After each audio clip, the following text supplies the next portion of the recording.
Hello there, it's Monday the 13th of October 2014. A little bit late today. I've just got in from my karaoke night at the Cherry Tree and really nice evening tonight. It really was. And I can only describe working there as like a family atmosphere. There's the owner, Tony. He's got a sense of humour that not everyone understands, but I do, and get on very well. There's his son, Gary. He kind of looks after Sunday nights and is there the whole night. And there's Tony's wife, Linda. She's a diamond. And tonight she rang me sort of towards the end of the night just to wish me a nice holiday. How many governors have ever rung me to wish me a nice holiday just because they weren't there? I was really, really touched by that. Really touched. And there's Rory, who works behind the bar. And there's Richard, who works behind the bar. And sometimes there's Ingrid. And there's one other lady with black hair. Can't remember her name now. But it's been a lovely night. And it really is like a family. It's like a family business working there. And I feel now part of it. And I've only been there a couple of months. And for me, it works very well. Could be a little bit busier, to be honest. Another 10 people and we'd have a good night there. But it was a good night tonight. We sang from the beginning, from 7 o'clock right the way through until 11:30. Sometimes we go over. I don't have a problem with that. He says, do you want to do a bit longer? Yeah, no problem at all. You know, they give me something to eat while I'm there. I get endless cups of tea that keep coming up. And even the governor, as well as paying me wages today, Gary gave me a little bit more for a drink while I'm away. It was a bit more than one drink, but, you know, really, really nice. I'm so pleased to have found that job a few months ago. So that was the karaoke tonight. Almost ready to go away. I think I am going to go. I still haven't decided yet, to be honest. I shall probably decide Tuesday morning at around about 5 o'clock when I get up to be taken to the airport. Ron will be taking me to the airport. I have not packed my case yet, even though it's early Monday morning, other than a kettle and some tea bags. Very, very important as an English person to take kettle and tea bags wherever you go, because not everywhere has got kettles in the room. They've all got coffee machines, but not necessarily kettles. There's a few T-shirts I've sort of got on the bed and other bits and pieces. I haven't got the holiday insurance yet. I've got to do that today and get a few bits and pieces in for Tom, who's going to do a little bit of decorating while I'm away. So that's where I am at the moment. Now, I've thought a great deal about this story, which I'm going to tell you now. And it's not very pleasant, okay?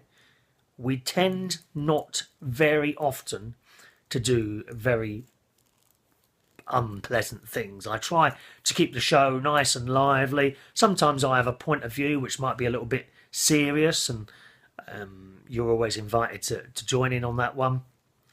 But the story I'm about to tell you isn't that nice. Now, please don't write in and say, oh, I didn't really want to hear that because so I switched off, or something like that. You know, if you don't want to listen to it, then that's fine. And I've almost torn myself apart today trying to decide whether to tell you this or not. And I'm going to now. So, as you know, I go to church on Sundays. I don't, for one moment, make myself out to be a goody two-shoes, not at all. But I try to go to church every Sunday. And Father Danny has always got stories to tell. Sometimes it gives us a laugh. And other times it doesn't. And today, or yesterday, it didn't. So a chap had just come on and they were doing this appeal. I've got to raise a bit of money because they haven't got much money at the moment. And afterwards, the man left and Father Danny was tapping away on his iPad. Now, I've never seen him bring an iPad out before onto the onto the lectern just in front of the altar, but he did. And he says, usually we do certain prayers at that point. One of them, the I believe prayer, and what we call bidding prayers, which are like prayers for different things that are going on, perhaps in the world, perhaps someone in the congregation who's not well, anything like that. Today or yesterday, he didn't do that. He said, instead of doing a prayer to profess our faith, I want to read you an email that I received this morning from a priest I know in Iraq. And the email said,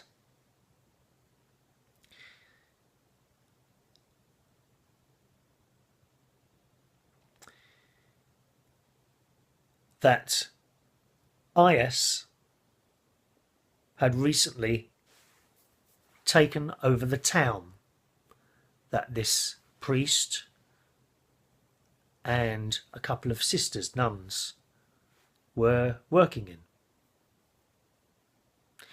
And they'd got hold of a list of all the Catholic families. And they'd gone to visit these houses. They knocked on the door, and once they opened them, they spoke to children, telling them to denounce Jesus. None of the children that they told to do this actually denounced him. And these children had been systematically beheaded in front of their families.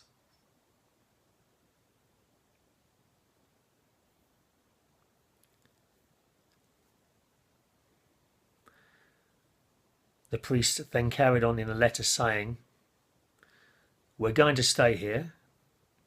We know we're going to die, but we're going to stay here as long as we can to try and help the people that are still left. And that was about the end of the letter.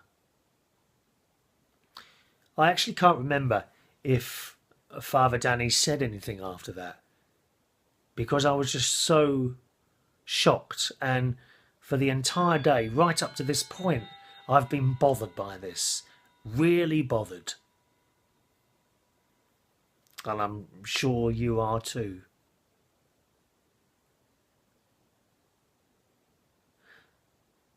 But what makes people do something like that? In the name of a religion?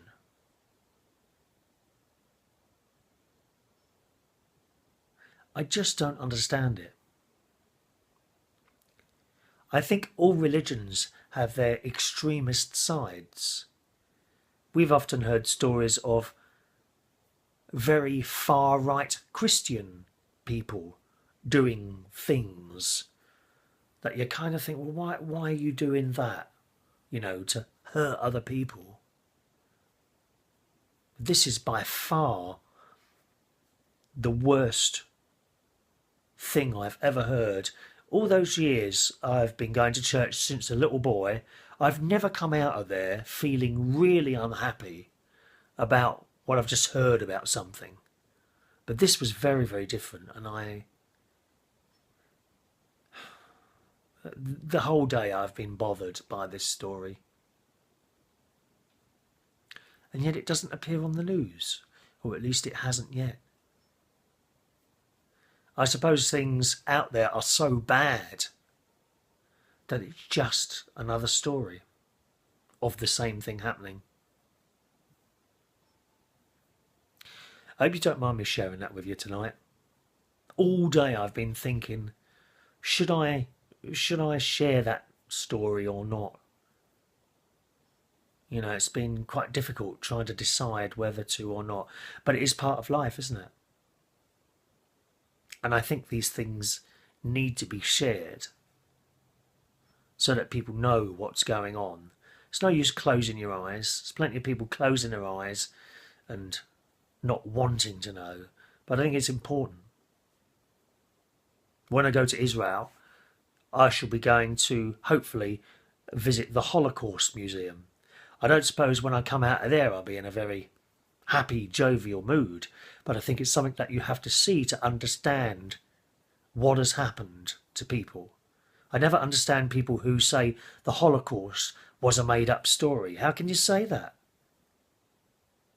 When all those thousands and thousands of people were killed.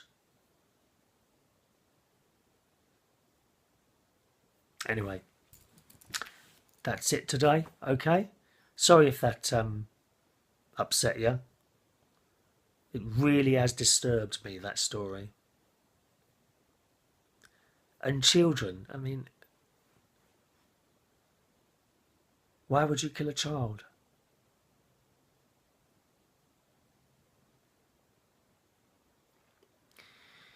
Well, I hope to do a video tomorrow, all right? Not quite sure what time it'll be. We might be a little bit funny with the times now, just fitting them in where I can. I hope to do one a day, all right? I've got an email address as well, chris@unitedkingdomtalk.co.uk. Always feel free to leave a little comment at the bottom somewhere. Thanks for watching. See you tomorrow. Bye-bye.